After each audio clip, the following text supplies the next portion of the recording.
ಮಿಥುನ ರಾಶಿಯವರಿಗೆ ನಮಸ್ಕಾರ. ನೀವು ಈ ಸಂದೇಶವನ್ನ ಕೇಳ್ತಾ ಇದ್ರೆ ಇದನ್ನ ಸುಮ್ಮನೆ ಒಂದು ಕಾಕತಾಳೀಯ ಅಂತ ಅಂದ್ಕೋಬೇಡಿ. ಯಾಕಂದ್ರೆ ನಿಮ್ಮ ಆತ್ಮವೇ, ಒಂದು ಒಳಗಿನ ಶಕ್ತಿಯೇ ನಿಮ್ಮನ್ನ ಇಲ್ಲಿಗೆ ಕರೆತಂದಿದೆ. ಇದು ನಿಮ್ಮ ಆಯ್ಕೆಯಂತೆ ಕಾಣಿಸಬಹುದು, ಆದ್ರೆ ಇದರ ಹಿಂದೆ ಒಂದು ದೊಡ್ಡ ಸತ್ಯ ಅಡಗಿದೆ. ಯಾಕಂದ್ರೆ 2026ರ ಜನವರಿ ಮತ್ತು ಫೆಬ್ರವರಿ ತಿಂಗಳುಗಳು ಅವು ಕೇವಲ ಕ್ಯಾಲೆಂಡರ್ನಲ್ಲಿರೋ ದಿನಗಳಲ್ಲ. ಇದೊಂದು ಆತ್ಮದ ಕರೆ, ನಿಮ್ಮ ಒಳಗಿನಿಂದ ಬರ್ತಿರೋ ಒಂದು ಧ್ವನಿ. ನಾನ್ ಹೇಳ್ತಿರೋ ಈ ಮಾತುಗಳು ನಿಮ್ಮ ಮನಸ್ಸಿಗೆ ತಟ್ಟಿದ್ರೆ, ಒಳಗಡೆ ಏನೋ ಒಂದು ಸಣ್ಣ ಜಾಗೃತಿಯಾದ ಹಾಗೆ ಅನ್ಸಿದ್ರೆ ಅದನ್ನೇ ನಂಬಿ. ಯಾಕಂದ್ರೆ ಈ ಕ್ಷಣದಲ್ಲಿ ನಿಮ್ ಜೊತೆ ಮಾತಾಡ್ತಿರೋದು ವಿಧಿ. ಮಿಥುನ ರಾಶಿಯವರ ಮನಸ್ಸಿನ ಬಗ್ಗೆ ಹೇಳಬೇಕಂದ್ರೆ ಅದು ಯಾವಾಗಲೂ ಚಲನೆಯಲ್ಲಿರುತ್ತೆ ಅಲ್ವಾ? ಒಂದೇ ಸಲ 1000 ಯೋಚನೆಗಳು, ಪ್ರಶ್ನೆಗಳು, ಸಂಶಯಗಳು, ಕಲ್ಪನೆಗಳು ಎಲ್ಲವೂ ತಲೆಯಲ್ಲಿ ಓಡಾಡ್ತಾನೇ ಇರುತ್ತೆ. ಆದ್ರೆ ಕಳೆದ ಕೆಲವು ಸಮಯದಿಂದ ಈ ಓಡಾಟ ನಿಮ್ಗೆ ಸಮಾಧಾನ ಕೊಟ್ಟಿದೆಯಾ? ಬಹುಶಃ ಇಲ್ಲ. ಸಮಾಧಾನದ ಬದಲು ಈ ಯೋಚನೆಗಳ ಓಟ ಏನಾಗಿದೆ ಅಂದ್ರೆ ಗೊಂದಲವನ್ನೇ ಜಾಸ್ತಿ ಮಾಡಿದೆ. ಮನಸ್ಸಿನೊಳಗೆ ಒಂದು ರೀತಿ ಸಂಘರ್ಷ, ಯಾವುದು ಸರಿ ಯಾವುದು ತಪ್ಪು ಅನ್ನೋ ಅಸ್ಪಷ್ಟತೆ, ಇದೆಲ್ಲ ನಿಮ್ಮನ್ನ ಆವರಿಸ್ಕೊಂಡಿರ್ಬೋದು. ಅಷ್ಟೇ ಅಲ್ಲ, ಮನಸ್ಸಿನಲ್ಲಿ ಒಂದ್ ರೀತಿ ಅಸ್ಥಿರತೆ, ಒಂದು ಹೇಳ್ಕೊಳ್ಳಲಾಗದ ಒತ್ತಡ ಕೂಡ ಜಾಸ್ತಿ ಆಗಿದೆ ಅಲ್ವಾ? ಕಾಲ ಕೆಳಗೆ ಭೂಮಿನೇ ಇಲ್ವೇನೋ, ಯಾವ ಆಧಾರವೂ ಸಿಕ್ತಿಲ್ಲ ಅನ್ನೋ ಥರ ಒಂದು ಭಾವನೆ ಕಾಡಿರ್ಬೋದು. ನಾನ್ ತಗೊಂಡ ನಿರ್ಧಾರ ಸರಿನಾ ತಪ್ಪಾ ಅಂತ ಪದೇ ಪದೇ ಅನುಮಾನ ಬಂದಿರ್ಬೋದು. ತುಂಬನೇ ನಂಬಿದ್ದವರಿಂದ ನಿರ್ಲಕ್ಷ್ಯನೂ ಅನುಭವಿಸಿರ್ಬೋದು. ಅಲ್ಲ, ನೀವೊಂದು ಹೇಳಿದ್ರೆ ಜನ ಅದನ್ನ ಇನ್ನೊಂದು ರೀತಿ ಅರ್ಥ ಮಾಡ್ಕೊಂಡಾಗ ಆಗೋ ನೋವು ಅದನ್ನ ಅನುಭವಿಸಿದ್ದೀರಾ? ಹೊರಗಡೆ ಎಲ್ಲರ ಜೊತೆ ನಗ್ತಾ ಇದ್ರು, ಒಳಗಡೆ ಒಂದು ದೊಡ್ಡ ಭಾರವನ್ನ ಹೊತ್ತುಕೊಂಡು ಓಡಾಡ್ದಾಗ ಅನ್ಸಿದೆ ಅಲ್ವಾ? ಆದ್ರೆ ಕೇಳಿ, ಈ ಎಲ್ಲಾ ಕಷ್ಟಗಳು, ಈ ಗೊಂದಲಗಳು, ಇದ್ಯಾವುದೂ ಕಾರಣ ಇಲ್ಲದೆ ನಡೀತಾ ಇಲ್ಲ. ಇದೆಲ್ಲ ಸುಮ್ಮನೆ ಆಗ್ತಿಲ್ಲ. ಜನವರಿ ತಿಂಗಳ ಆರಂಭ ಏನಿದೆ, ಇದು ಆಧ್ಯಾತ್ಮಿಕವಾಗಿ ತುಂಬಾನೇ ಮುಖ್ಯವಾದ ಸಮಯ. ಯಾಕಂದ್ರೆ ವರ್ಷದ ಶುರುವಲ್ಲೇ ಕರ್ಮದ ಖಾತೆಗಳು ತೆರೆದುಕೊಳ್ತವೆ. ಈ ಸಮಯದಲ್ಲಿ ಪರಿವರ್ತನೆಯ ಅಧಿದೇವತೆ ಆ ಶಿವತತ್ವ ಸದ್ದಿಲ್ಲದೆ ಕೆಲಸ ಶುರು ಮಾಡುತ್ತೆ. ಶಿವನೇ ನಿಮ್ಮ ಜೀವನದಲ್ಲಿರೋ ಹಳೆಯ, ಇನ್ಮುಂದೆ ಬೇಕಿಲ್ಲದ ವಿಚಾರಗಳನ್ನ, ಪದರಗಳನ್ನ ಒಂದೊಂದಾಗೇ ತೆಗೆದುಹಾಕ್ತಿದ್ದಾನೆ. ನಿಮಗಾದ ಪ್ರತಿಯೊಂದು ತಡ, ಪ್ರತಿಯೊಂದು ನಿರಾಕರಣೆ, ಎಲ್ಲದರ ಹಿಂದೆ ಒಂದು ದೊಡ್ಡ ಉದ್ದೇಶ ಇದೆ. ನೋಡಿ, ಈ ಬದಲಾವಣೆಯ ಪ್ರಯಾಣದಲ್ಲಿ ಗ್ರಹಗಳು ನಿಮ್ಮ ಶತ್ರುಗಳಲ್ಲ. ಅವು ನಿಮ್ಮ ಗುರುಗಳು, ನಿಮ್ಮ ಮಾರ್ಗದರ್ಶಕರು. ಅವು ನಿಮ್ಗೆ ಶಿಕ್ಷೆ ಕೊಡೋಕ್ ಬಂದಿಲ್ಲ, ಪಾಠ ಕಲಿಸೋಕ್ ಬಂದಿವೆ. ಶನಿದೇವರು ನಿಮ್ಗೆ ನ್ಯಾಯ ಮತ್ತು ತಾಳ್ಮೆಯ ಪಾಠಗಳನ್ನು ಕಲಿಸಿದ್ರೆ, ಗುರು ನಿಮ್ಗೆ ದಾರಿ ತೋರಿಸೋ ಬೆಳಕಾಗುತ್ತೆ. ರಾಹುಕೇತುಗಳು ನಿಮ್ಮ ಮನಸ್ಸಿನ ಆಳದಲ್ಲಿ ಅಡಗಿರೋ ಭಯಗಳನ್ನ, ಸತ್ಯಗಳನ್ನ ಹೊರಗೆ ತಂದು ನಿಲ್ಲಿಸುತ್ತವೆ.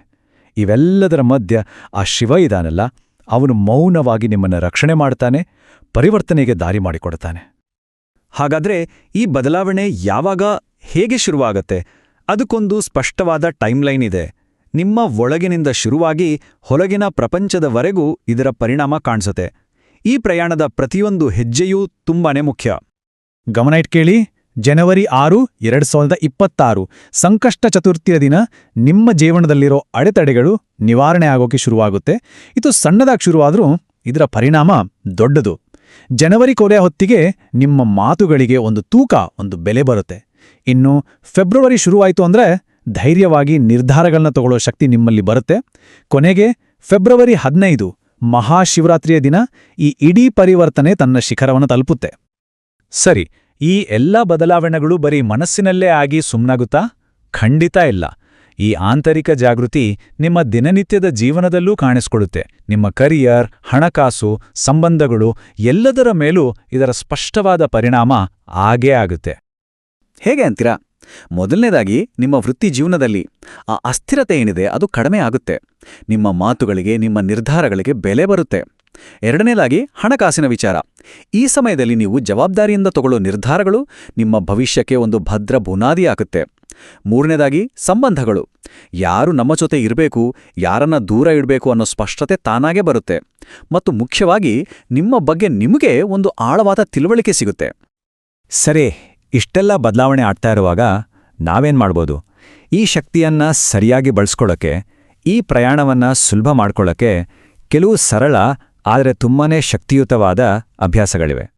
ಇಲ್ಲಿ ಮುಖ್ಯವಾಗಿ ನೆನಪಿಡಬೇಕಾಗಿದ್ದು ಏನಂದ್ರೆ, ಆಚರಣೆಗಿಂತ ನಿಮ್ಮ ಭಾವನೆ, ನಿಮ್ಮ ಉದ್ದೇಶ ಮುಖ್ಯ. ದಿನ ಶುರು ಮಾಡುವಾಗ ಚಂಚಲ ಮನಸ್ಸನ್ನ ಹಿಡಿತದಲ್ಲಿಡೋಕೆ ಶಿವನ ನಾಮಸ್ಮರಣೆ ಮಾಡಿ. ಮನೆಯಲ್ಲಿ ಒಂದು ದೀಪ ಹಚ್ಚಿ ನಿಮ್ಮ ಮನಸ್ಸಿನ ಎಲ್ಲಾ ಗೊಂದಲಗಳನ್ನ ಆ ಬೆಳಕಿಗೆ ಅರ್ಪಣೆ ಮಾಡಿ. ಸಾಧ್ಯವಾದರೆ ಸೋಮವಾರ ಶಿವನಿಗೆ ಒಂದು ಲೋಟ ನೀರು ಅಥವಾ ಹಾಲು ಅರ್ಪಿಸಿ. ಅದು ನಿಮ್ಮ ಸಮರ್ಪಣಾ ಭಾವ. ನಿಮ್ಮ ಕೈಲಾದಷ್ಟು ದಾನ ಮಾಡಿ. ಅದು ನ್ಯಾಯದ ತತ್ವವನ್ನು ಪಾಲಿಸುತ್ತೆ. ನೀವು ಮಾಡುವ ಪ್ರತಿಯೊಂದು ಕೆಲಸದಲ್ಲೂ ನಿಮ್ಮ ಗೊಂದಲ, ನಿಮ್ಮ ಕೃತಜ್ಞತೆ ಎಲ್ಲವನ್ನೂ ಆ ದೈವಶಕ್ತಿಗೆ ಅರ್ಪಿಸಿ. ಮತ್ತು ಒಂದು ಕೊನೆಯ ಮಾತು. ಈ ಇಡೀ ಸಮಯದಲ್ಲೇ ನಿಮಗೆ ಅತ್ಯುತ್ತಮ ರಕ್ಷಾ ಕವಚ ಯಾವುದು ಗೊತ್ತಾ? ಅದುವೇ ಶಿಸ್ತು, ಸತ್ಯ ಮತ್ತು ಸಂಯಮ. ಈ ಮೂರನ್ನ ಯಾವತ್ತೂ ಬಿಡಬೇಡಿ. ಇವು ನಿಮ್ಮನ್ನ ಯಾವತ್ತೂ ಸರಿಯಾದ ದಾರಿಯಲ್ಲೇ ನಡೆಸ್ತವೆ. ಮಿಥುನ ರಾಶಿಯವರೇ, ಒಂದು ವಿಷಯ ನೆನಪಿಡಿ. ಈ ಪ್ರಯಾಣದಲ್ಲಿ ನೀವು ಒಂಟಿಯಲ್ಲ. ನಿಮ್ಮ ಪ್ರತಿಯೊಂದು ಗೊಂದಲದ ಹಿಂದೆ, ಪ್ರತಿಯೊಂದು ಕಷ್ಟದ ಹಿಂದೆ ಒಂದು ದೈವೀ ಯೋಜನೆ ಇದೆ. ಈಗ ಸದ್ಯಕ್ಕೆ ಅದು ಪೂರ್ತಿಯಾಗಿ ಅರ್ಥ ಆಗದೇ ಇರ್ಬೋದು, ಆದರೆ ನಂಬಿಕೆ ಇಡಿ. ಮಹಾಶಿವರಾತ್ರಿಯ ನಂತರ ನೀವು ಹಿಂದಿರುಗಿ ನೋಡಿದಾಗ, ಅಬ್ಬಾ, ಆ ದಿನಗಳು ಬಂದಿದ್ದು ಒಳ್ಳೆದೇ ಆಯಿತು ಅಂತ ನೀವೇ ಹೇಳ್ತೀರಾ. ಆ ಕಷ್ಟದ ದಿನಗಳೇ ನಿಮಗೆ ಒಂದು ಆಶೀರ್ವಾದದಂತೆ ಕಾಣಿಸುತ್ತೆ. ಆ ಶಿವನ ಕೃಪೆ ನಿಮ್ಮೇಲೆ ಸದಾ ಇರಲಿ. ನಿಮ್ಮ ಮನಸ್ಸಿಗೆ ಶಾಂತಿ, ಹೃದಯಕ್ಕೆ ಧೈರ್ಯ ಮತ್ತು ಬದುಕಿಗೆ ಸ್ಪಷ್ಟತೆ ಸಿಗಲಿ ಅಂತ ಹಾರೈಸ್ತೇನೆ. ಹರ ಹರ ಮಹಾದೇವ್. ಮಿಥುನ ರಾಶಿಯವರಿಗೆ ನಮಸ್ಕಾರ. ನೀವು ಈ ಸಂದೇಶವನ್ನ ಕೇಳ್ತಾ ಇದ್ರೆ ಇದನ್ನ ಸುಮ್ಮನೆ ಒಂದು ಕಾಕತಾಳೀಯ ಅಂತ ಅಂದ್ಕೋಬೇಡಿ. ಯಾಕಂದ್ರೆ ನಿಮ್ಮ ಆತ್ಮವೇ, ಒಂದು ಒಳಗಿನ ಶಕ್ತಿಯೇ ನಿಮ್ಮನ್ನ ಇಲ್ಲಿಗೆ ಕರೆತಂದಿದೆ.